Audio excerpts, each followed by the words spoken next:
ઘણા લોકો ગામમાં એમ કહેતા હોય કે ઝેર તો શંકરે પીધું હતું, એ શંકર હતા. ઝેર પીવા વાળા એ શંકર હતા. કારણ જગતમાં ઝેર પીનારા બધા શંકર નથી હોતા, અને ઉપરથી દેખાય છે સારા, એના અંદરથી સ્વભાવ સારા નથી હોતા. વાલા ઉપરથી બહુ સારા દેખાતા હોય, આપણને થાય બહુ આના જેવો માણા દુનિયામાં કોઈ હશે જ નહીં. આગળ જતા સમુદ્ર મંથનની કથા. દેવ અને દાનવ ભેગા મળી અને સમુદ્ર મંથન કર્યું. મંથનમાં એક નિયમ હતો કે સમુદ્રમાંથી જે કાંઈ નીકળે એના પહેલા વેચી લેવું અને પછી બીજું મંથન કરવું. મેરુ પર્વતનો રવૈયો બનાવ્યો, વાસુકી નાગના નેત્રા બનાવ્યા, અને એ છઠ્ઠા ચાક્ષુષ મન્વંતરની અંદર ભગવાન અજીતનો અવતાર થયો છે. અજીત અવતારમાં ભગવાને સમુદ્ર મંથન કરાવ્યું. અનેક રત્નો નીકળ્યા, એ દેવતાઓ લઈ ગયા હતા. પણ મંથનમાં પેલા જ કોળીએ માખ નીકળી હતી, હળાહળ વિષ. અને એ વિષ કોઈ પીવે નહીં, ન દેવતાઓ સ્વીકારે ન દાનવો સ્વીકારે. હવે કરવું શું? જો મંથન ન થાય તો અમૃત ન મળે. અને એ સમયે તમામ દેવતાઓ હળાહળ વિષનો પ્યાલો લઈ બ્રહ્મા અને વિષ્ણુની આગેવાનીમાં ભગવાન શિવ પાસે આવ્યા. ભગવાન શિવને પ્રાર્થના કરી અને ભગવાન શિવે દેવતાઓની પ્રાર્થનાને ગ્રાહ્ય રાખી વિષપાન કર્યું. ભગવાને એ વિષને પોતાના કંઠમાં ધારણ કર્યું. ભગવાનનો કંઠ નીલ વર્ણનો બન્યો અને ભગવાનનું એક નામ થયું નીલકંઠ. બોલ નીલકંઠ મહાદેવ કી જય. ભગવાન નીલકંઠ બન્યા. ભગવાને વિષ્ણુને કંઠમાં ધારણ કરીને કહ્યું કે હે જગતના જીવાત્માઓ, ઝેરને તો હું પણ મારા પેટમાં ન પચાવી શકું, એટલે જિંદગીમાં કોઈ ઝેર પીવાના પ્રયત્નો ન કરવા.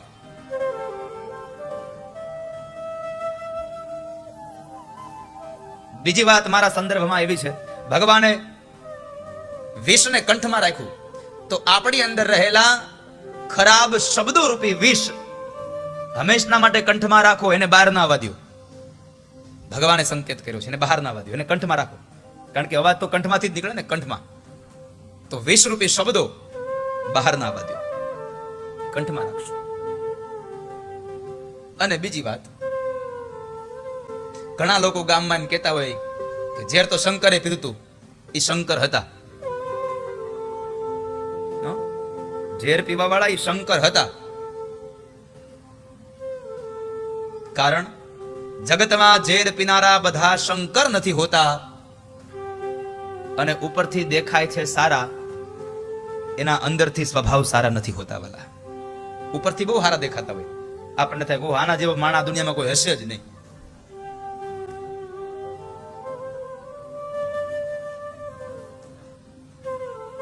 ભગવાન શિવે એ વિષ્ણુપાન કર્યું. ફરી દેવતાઓ ગયા, મંથન કર્યું, રત્નો નીકળ્યા, દેવતાઓ લઈ ગયા. ગાય નીકળી, ઋષિ મુનિઓને આપે છે કામધેનુ ગાય.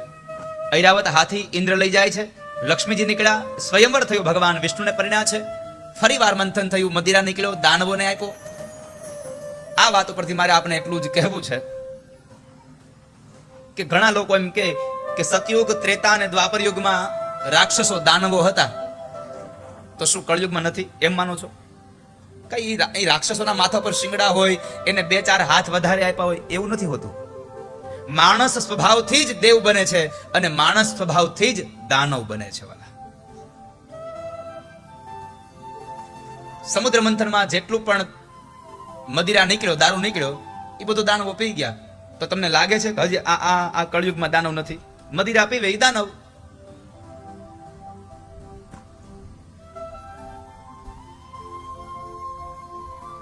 ત્યારબાદ ફરી પાછું મંથન થયું અને ભગવાન ધન્વંતરી અમૃતનો કુંભ લઈને પ્રગટ થયા. બોલીએ ધન્વંતરી ભગવાન કી. ભગવાન ધન્વંતરીનું પ્રાગટ્ય થયું. અમૃતનો કુંભ દેવતાઓના હાથમાંથી દાનવો જૂટવી ગયા. દેવતાઓ આવી ભગવાન વિષ્ણુને પ્રાર્થના કરી. ભગવાન વિષ્ણુએ મોહિની રૂપ ધારણ કર્યું અને એ મોહિની રૂપ દ્વારા દાનવોને છેતર્યા અને દાનવોના હાથમાંથી અમૃતનો કુંભ લાવી દેવતાઓને આપ્યો. દેવતાઓ અમૃત પી અને અમર બન્યા, પણ અભય ન બન્યા. આપ સૌ માટે એટલું વાક્ય છે, અમૃતને પીનારો અમર બને અને આ કથામૃતને પીનારો માણસ અભય બને છે. માટે અભય બનવાના પ્રયત્નો કરજો. અમર લાંબુ ન જીવાય તો કાંઈ નહીં, પણ જેટલું પણ જીવાય એ સારું જીવાય એવા પ્રયત્નો ભગવાને આપણને આપ્યા છે. એના માટેના આ ધર્મને ઉપદેશ આપ્યો છે, જ્ઞાનનો ઉપદેશ આપ્યો છે. દાનવોને છેતરા એટલે દેવ અને દાનવ બંને ભેગા મળ્યા અને યુદ્ધ થયું. પહેલા યુદ્ધની અંદર દાનવો હારી ગયા છે. અનેક દાનવોને દેવતાઓએ માર્યા છે. ત્યારે દાનવોના ગુરુ શુક્રાચાર્ય મહારાજે સંજીવની વિદ્યાના પ્રયોગ કરી અને દાનવોને ફરી સજીવન કર્યા. એમાં સજીવનની થવામાં બલિ પણ હતો. બલિને ભગવાને સજીવન કર્યો. આશીર્વાદ લઈ અને બલિ અને એ દાનવો ફરી પાછા દેવો સાથે યુદ્ધ કરે છે. બીજી વખતના યુદ્ધની અંદર બલિ રાજાએ દેવતાઓને હરાવ્યા. ઇન્દ્ર હાર્યો. સ્વર્ગનું રાજ્ય બલિએ લીધું. બલિએ ફરી વાર પોતાના ગુરુદેવ શુક્રાચાર્ય મહારાજને કીધું, બાપજી, આ સ્વર્ગનું રાજ્ય મારી પાસે ટકી રહે એના માટે હું શું કરું? એના માટે હું શું કરું? શુક્રાચાર્ય મહારાજે કહ્યું, રાજા, સ્વર્ગનું રાજ્ય તારી પાસે ટકાવવા માટે તારે 100 અશ્વમેધ યજ્ઞ કરવા પડે. તું 100 અશ્વમેધ યજ્ઞ કર, સ્વર્ગનો ઇન્દ્ર બની જશે. ગુરુદેવના આશીર્વાદને લઈ અન રાજા બલિએ ભૃગુ કચ્છમાં, વર્તમાન સમયના ભરૂચમાં, નર્મદા નદીના કિનારે અશ્વમેધ યજ્ઞનો આરંભ કર્યો. 99 અશ્વમેધ યજ્ઞ સંપન્ન થયા. 100મો અશ્વમેધ યજ્ઞ ચાલે છે. દેવતાઓ દર ભટકે છે. આ બાજુ દેવોની માતા અદિતિએ ફાગણ મહિનાની અંદર 12 દિવસનું પયોવ્રત કર્યું. દીકરાઓના સુખ માટે 12 દિવસ માત્ર દૂધ પી અને ભગવાનની ઉપાસના કરે છે, ભગવાનનું યજ્ઞ કરે છે. અને એ સમયે અદિતિના ઉપવાસથી, અદિતિની આરાધનાથી સ્વયં ભગવાન યજ્ઞ નારાયણ ત્યાં આગળ પ્રગટ થયા. બોલીએ ચતુર્ભુજ નારાયણ ભગવાન કી જય. જ્યારે ભગવાન આવ્યા ત્યારે અદિતિ ભગવાનને પ્રાર્થના કરી, હે દીનાનાથ, હું આપને પ્રાર્થના કરું છું. ભગવાન કહે છે, માગો માં, હું શું આપું આપને? અને ત્યારે માએ એટલું કહ્યું, મારા દીકરાઓનું દુઃખ હવે મારાથી નથી જોવાતું, એનું સુખ એને પાછું આપો, એનું રાજ્યને પાછું આપો. ભગવાન કહે છે, માં, અત્યારે હું બલિને મારી ન શકું, મારું યજન કરે છે. માએ કહ્યું, પ્રભુ, કોઈ પણ સંજોગે આપ મારા દીકરાઓના દુઃખને દૂર કરો, બસ મારી એટલી જ પ્રાર્થના છે. ભગવાને કહ્યું, માં, તમારું કરેલું વ્રત નિષ્ફળ નહીં જાય. હું તમારા વ્રતને લઈ પ્રસન્ન થયો છું. તમને માગવાનું કહ્યું છે. તમારા દીકરાઓનું દુઃખ દૂર કરવાની વાત તો બલિને મારી ન શકું, પણ બલિ પાસે હું માગી શકું. માટે હું બલિ પાસે જઈ યાચક બનીશ, એની પાસે હું માગીશ અને તમારા દીકરાઓનું સુખ હું એને પાછું આપીશ. આટલું કહી અને ભગવાન એ જ સમયે ચતુર્ભુજ રૂપને અંતર્ધાન થયા. ભગવાન 7 વર્ષના નાના બાળકના રૂપમાં પ્રગટ થયા. બોલીએ વામન ભગવાન કી. ભગવાન વામનજીનું પ્રાગટ્ય થયું. દેવતાઓ આવી, કોઈ મુંજની મેખલા આપી, કોઈ મૃગ ચર્મ આપ્યું, કોઈ દંડ આપ્યો, કોઈ કમંડળ આપ્યું, કોઈ શ્વેત છત્ર આપ્યું. અને બ્રાહ્મણોએ આવી યજ્ઞોપવિતના સંસ્કાર આપ્યા. જ્યારે બટુકને ભિક્ષાવૃત્તિ માટે મોકલ્યા, ભિક્ષાવૃત્તિ લઈને આવ્યા. અને ત્યારે ગુરુદેવે કહ્યું કે બટુક, આટલી ભિક્ષા લઈ આવ્યા? તો કહે છે, ગુરુદેવ, કોઈ સારો દાનવીર બતાવો તો વધારે ભિક્ષા લઈ આવું. તો જાઓ ભૃગુ કચ્છમાં અને ત્યાં બલિ પાસેથી બધું માગી લાવો. અને ભગવાન વામન નીકળ્યા છે.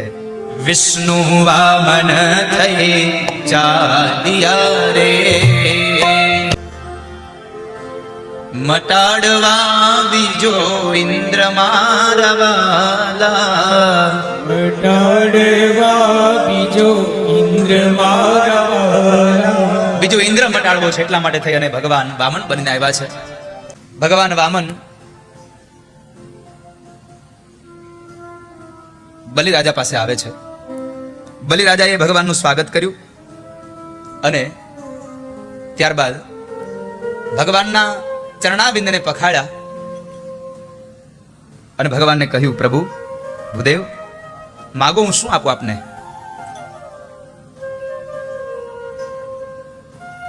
આપ માગો, હું શું આપું આપને?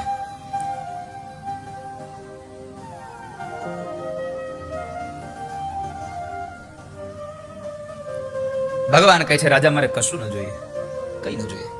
ના પ્રભુ, ભગવાન કંઈક માગો. બહુ ભગવાનને માગવાનો આગ્રહ કર્યો. ભગવાન કહે છે, કામ કર, મને 3 ડગલા જમીન આપતું. બલિરાજા કહે છે, અરે ભૂદેવ, તમે ઉંમરમાં નાના છો, તમને માંગતા નથી આવડતું, કંઈક બીજું માંગો. આ 3 ડગલા જમીને થાશે શું? ભગવાન મનમાં જરાક હસ્યા અને બોલ્યા છે, 3 ડગલા જમીન આપી જો, પછી તારી પાસે વધે છે શું એ જોઈએ આપણે. મને 3 ડગલા આપી તો જો. ભગવાને કહ્યું, મારે બીજું કઈ ન જોઈએ, 3 ડગલા જમીન આપ.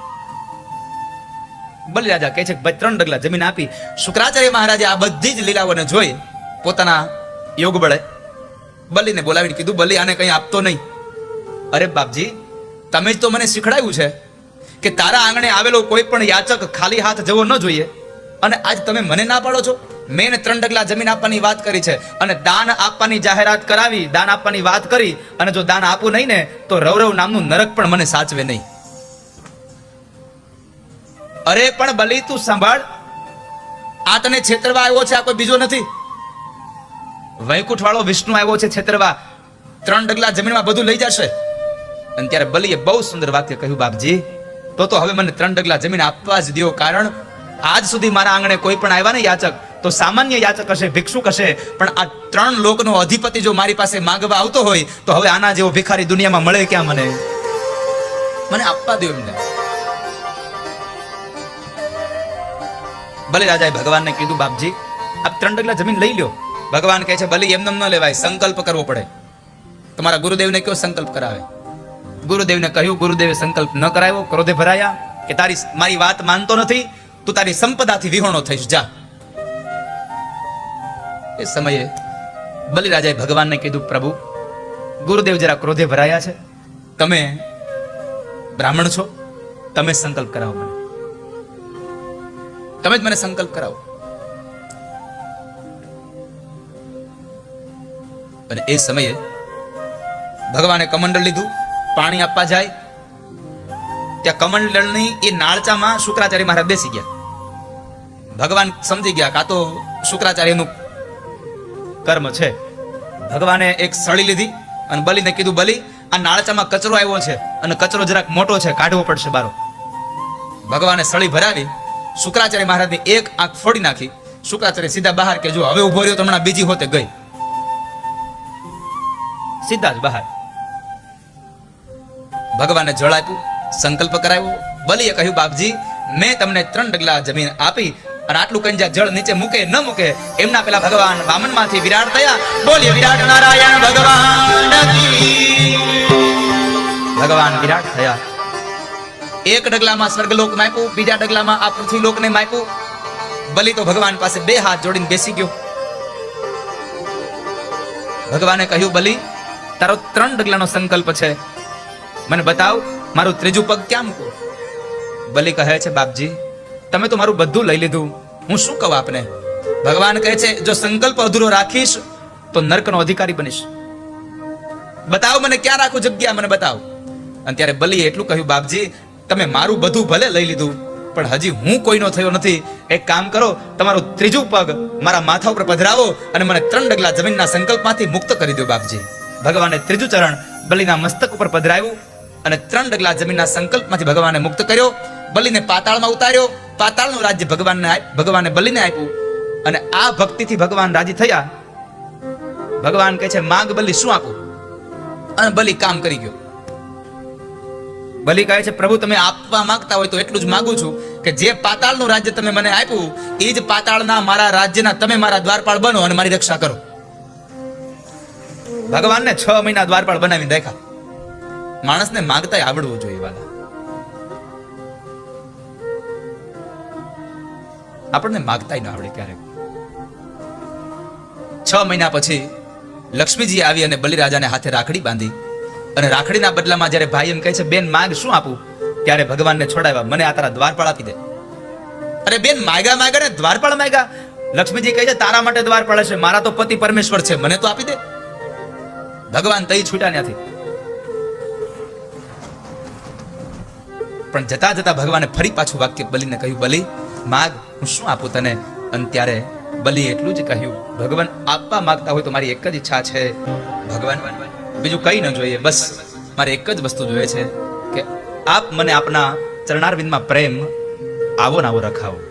ભગવાન એમને કહીને ગયા, બલિ, તારી ઈચ્છા ઇન્દ્ર બનવાની હતી, એટલે હું તને જીવતો રાખીને જાઉં છું, અમરત્વ આપીને જાઉં છું. આ મન્વંતરના ઇન્દ્રને એનો સમય ભોગવી લેવા દે. આવનારા મન્વંતરમાં હું તને ઇન્દ્ર બનાવીશ અને આવનારો સાવરણી મન્વંતરમાં ભગવાન બલિરાજાને ઇન્દ્ર બનાવે એવી વાત ભગવાન કરીને ગયા. એ કથા બતાવી. અષ્ટમ સ્કંદ અહીંયા વિશ્રામ થયો. નવમા સ્કંદની અંદર મનુ મહારાજના દીકરા એકનું નામ છે નભગ. નભગને ત્યાં નાભાગ, નાભાગને ત્યાં પિતૃભક્ત થાય એવો દીકરો અમરીશ, ભગવાનનું ભજન કરે એવો દીકરો અમરીશ થયો. અમરીશ રાજાએ એકાદશીના ઉપવાસ કરી અને ભગવાનનું સુદર્શન ચક્ર એની રક્ષા માટે આપ્યું ભગવાને. ત્યારબાદ એ જ વંશમાં આગળ જતા ગંગા અવતરણની કથા.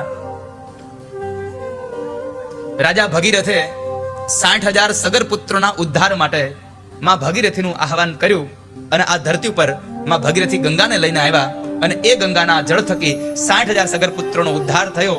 કહેવાય છે કે એક નાનો એવો હાડકાનો ટુકડો પણ જો ગંગાજીમાં પધરાવવામાં આવે તો એના કુળમાં કોઈ દી ભૂત ન થાય. કણ કટકો હાડકો ને ગંગા તટમાં જાય, એના કુળમાં કોઈ દી ભૂત સર્જે નહીં ભાગીરથી. એક નાનો એવો ટુકડો જો ગંગામાં જાય તો કોઈ દી ભૂત ન થાય. તો વિચાર કરો તમે આમ ટુકડો આપણો ગંગામાં પડે અને આપણો ઉદ્ધાર થઈ જતો હોય તો ગંગામાં નાહીએ તો કેટલો ઉદ્ધાર થઈ જાય? સુનિલ, નાવાથી ઉદ્ધાર થાય બેટા? ન થાય ઉદ્ધાર? ગંગામાં નાવાથી ઉદ્ધાર ન થાય? થાય. ભાગીરથી ગંગામાં સ્નાન કરે, એના કરેલા પાપો બળી જાય અને મારી આ ભાગવત ગંગામાં સ્નાન કરે એની પાપ કરવાની વૃત્તિ ધોવાઈ જાય. બસ આટલો તફાવત છે સાહેબ. ગંગાનું અવતરણ થયું. ત્યારબાદ એ જ વંશમાં આગળ જતા રામચરિત માનસની કથા છે. બહુ સંક્ષિપ્ત કથા રામચરિતની. અહીંયા આગળ રામ જન્મની કથા છે. પણ આપ સૌને પહેલા કહી દઉં કે 9 દિવસની રામ કથા મારે તમને 9 મિનિટમાં કહેવાની છે. એટલે ગડબડ ગોટો અને પ્રભુ,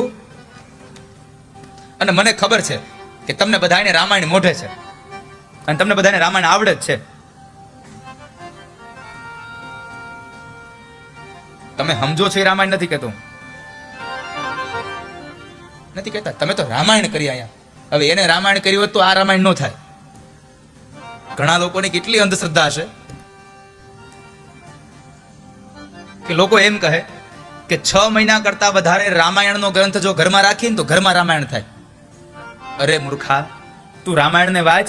જિંદગીમાં કોઈ દી 2 ભાઈઓ નોખા નહીં થાય. એમાં લખ્યું છે કે એક ભાઈની ખુશી માટે બીજા ભાઈએ વનવાસ છેડવાનું કરી દીધું કે લાવ, ભરતને ગાદી મળતી હોય તો હું 14 વર્ષ વનમાં જાઉં.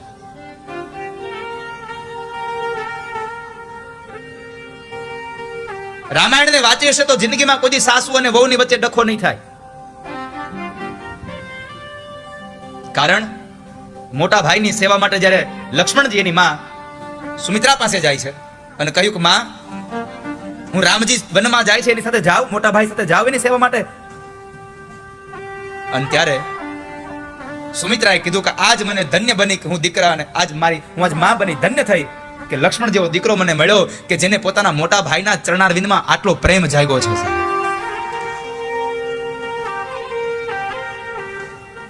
જ્યાં માં એમ કહે કે જા તારા મોટા ભાઈના સેવા માટે જંગલમાં જા, અને એટલું કહે બેટા તું અયોધ્યામાં રહીશ પણ આ અયોધ્યા તારા કામનું શું છે? લક્ષ્મણ તો એમ કહે છે મારું અયોધ્યા ક્યાં? રામ જહાં નિવાસ, જ્યાં રામ નિવાસ કરે છે. જહાં રામ નિવાસુ તહી દિવસ જહ ભાનુ પ્રકાશુ. જ્યાં જ્યાં રામ વસે છે ત્યાં અયોધ્યા છે સાહેબ. અયોધ્યા હોય ત્યાં રામ નથી, જ્યાં રામ છે ત્યાં અયોધ્યા છે વાલા. આ વાતને યાદ રાખજો. જ્યાં રામ વહી અવધ. તો એવી અયોધ્યાની આ કથા બહુ સંક્ષિપ્ત. એકાદો પ્રસંગ કરીને આપણે રામ જન્મની કથા લઈને નીકળી જઈએ, કારણ કે હવે મૂળ કથામાં જવું છે. મારે તમને બધાને ગોકુળમાં લઈ જવા છે. નંદ ઘેરે આનંદ ભયો જય કનૈયા, નંદ ઘેરે આનંદ ભયો જય કનૈયાલાલ. તો હું તમને થોડી વાર માટે હવે અયોધ્યાની યાત્રા કરાવું. સુખદેવજી મહારાજે નહીં, હવે ગૌસ્વામી તુલસીદાસજી કલમ ચાલે છે અને અયોધ્યાનું વર્ણન કર્યું. અવધપુરી રઘુકુલ મણિલા વેદ વિદિત તે દશરથ નામ અવધપુરી રઘુકુલ મણિ રામ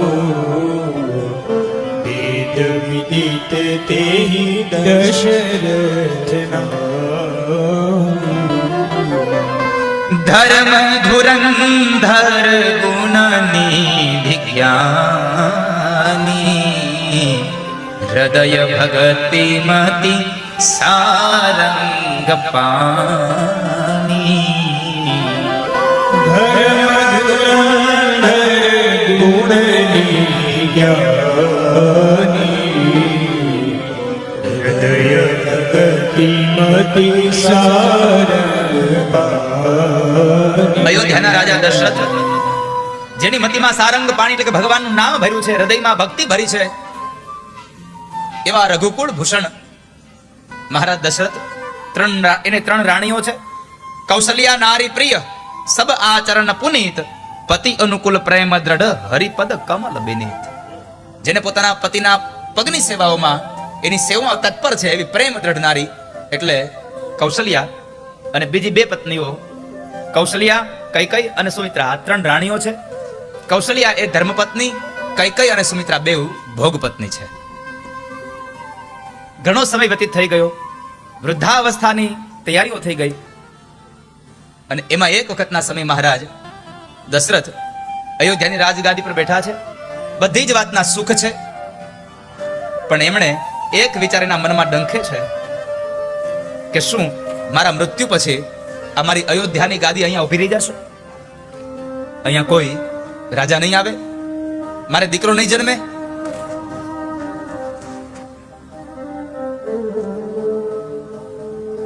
મારે દીકરો નહીં થાય તો મારું અયોધ્યાનું રાજ્ય કોણ ચલાવશે? શું કરું? અને આ દુઃખ હવે કહું કોને હું? બહુ વિચારો કર્યા પછી અંતે એક વિચાર આવ્યો કે લાવ આ દુઃખને હું ગુરુદેવ વશિષ્ઠ મહારાજને કહી દઉં. અને પોતે વશિષ્ઠ મહારાજને કહેવા માટે જાય છે. ગુર ગૃહ ગયઉં તુરત મહિપાલા ચરણ લાગી કરી વિનય વિસાર. ગુરુ તુરત મહિપાલા ચરણ લાગી કરી વિનય વિસાર. ગુરુદેવના આશ્રમમાં જઈ વશિષ્ઠ મહારાજના શ્રી ચરણારવિંદમાં દંડવત કર્યા. રડતી આંખે ઉભેલા મહારાજ દશરથને જોઈને વશિષ્ઠ એટલું બોલ્યા, અરે રાજા, શું થયું તમને?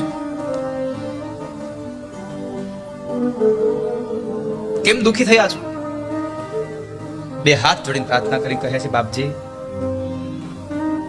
તમારા આશીર્વાદથી બધી જ વાતનું સુખ છે, પણ એક સંતાન નથી, એક દીકરો નથી. મારી અયોધ્યાની આ રાજગાદી કોણ ચલાવશે?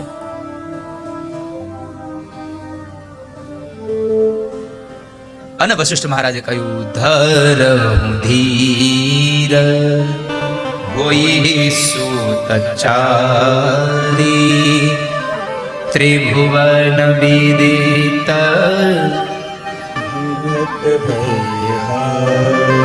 ત્રિભુવન વિદિત ભગત ભયહારી.